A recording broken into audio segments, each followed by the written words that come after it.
You know, to get into the final of anything is really exciting. I think it's PRable, and I think don't walk away sad that you haven't won, because it is really tough judging it, and sometimes it's just a little detail, or it's just my personal feeling for the collection. So, you know, if you don't win this year, come back and do it again next year, but don't be too disappointed.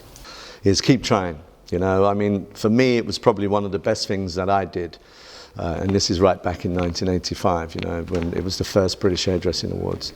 And, you know, it really gave me a great kind of opportunity to create, and a reason to create. It was a good reason. And, you know, yes, there are disappointments because you don't win every time, you know, and you don't get through every time.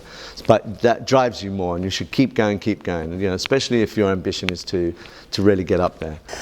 Listen, if you've gone in for the awards this year and you didn't get your first prize and go up there to get your award, don't worry, because just the fact that you are entering shows the motivation of a hairdresser trying to achieve. The thing that I would say, from judging and also being in the awards, I've been British Hairdresser of the Year twice, and you have to look a little bit further in. Be careful and make sure when you do your awards, you are being judged against somebody else's pictures. Your pictures may be incredible, but someone else is just that little bit more, because maybe the makeup, maybe the clothes, who knows what it is. So try to keep your hair a little bit further forward, and long shots, for me, never normally win. So get your stuff close up, but never give up, because you're meant to be there and you're just as good as everybody else. I think, you know, just the fact that you enter these competitions says you're trying to stand out from the rest of the people around you. It makes you start energizing your ideas and coming up with creative things for your whole teams. So if you didn't quite get through this year, I think, you know, you keep trying and keep trying. I know a lot of this room of judges tried many times before they were successful. So you just have to keep, you know, showing your stuff, and, you know, and learning from it, which is the most important. Well, first of all, I would say never give up. Practice makes perfect. So the more you practice, the better you will be. And that's not only in hairdressing, it's just in general in life. And also be very, very motivated, always looking out for models, always be wanted to work. I don't see hairdressing as a job. You really live for it. If you live towards it, it's easier for you to get in a certain, or to reach actually a certain level. The people who didn't make the final selection, the feedback for me would be pretty straightforward. I would go easy on the wigs, hair wefts as well, and at the end of the day, which I think is very important, is to kind of be careful on retouching. Okay, the categories here are so beautiful. We want to see hair. Okay, we don't want to see the next dimension, which is people manipulating hair. We want to see hair. Okay, this is a hair competition. So for me, it's just taking it down a notch. But at the end of the day, it's it's one of the coolest competitions. Every time I come in here, I'm excited. You know, I run in here because I love to see what the Australian Fashion Hair Awards. I'm just so excited. So for me to come in and see this is a plus. But at the end of the day, you shouldn't give up. You should always keep on going, because what could win, or you don't win, you have to come back. And for me, it's coming back. You know, because one day, if somebody holds that trophy and they've been going there for 2 years, 1 year, and you've said you've won Australian, that's true determination. Winning or losing isn't the main factor at this point.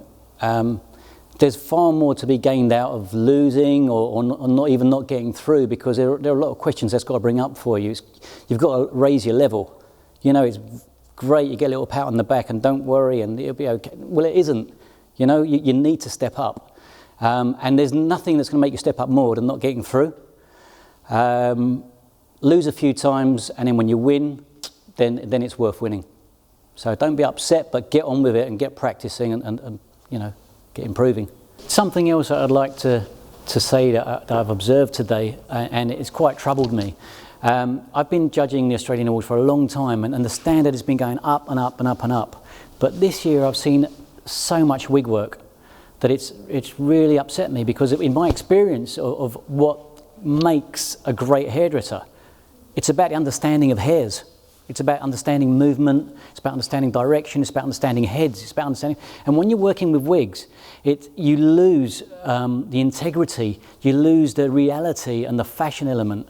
Now, I know it's allowed, but for your own progression and evolution, cut down on the wigs, because that's going to make a big difference. I think for those who didn't make the final selection, you know, hairdressing competition work is super, super healthy for the business.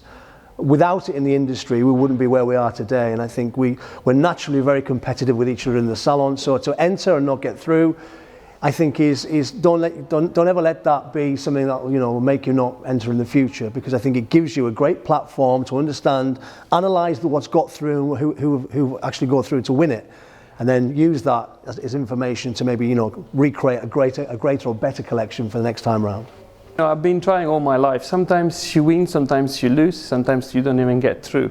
But the most important thing, I think, for an artist or for a platform artist or for a hairdresser that just simply work in the salon is to always try and participate to competition, because it really pushes yourself to do something amazing, something for yourself. And when I did all my competition, or where I'm still doing it, you know, I always try and do something for me. If you're doing for yourself, I think you're going to go far. Good luck. I think for those that don't make the final selection, I mean, you know, I work with Hakan Kanizi, and he taught me a big lesson. You know, you have to learn to lose first before you learn to win. You have to really appreciate, you know, losing before you appreciate winning. And although that sounds strange, it's really important. I think for me, any competition that you do makes your hair work better and makes you think about what you're doing more. So it's important that if you didn't get through, is maybe, you know, maybe really look at, you've got to try again, but really look at possibly why. So look at the finalists, the ones that have got through, look at your collection again, maybe do a little bit of a comparison, and be honest with yourself, and then make a change for the next year, but do it the next year. Keep going. Keep going and get stronger. Because probably the reason why you're not there is because you're not ready. And you're not ready because it's going to come your day to be ready.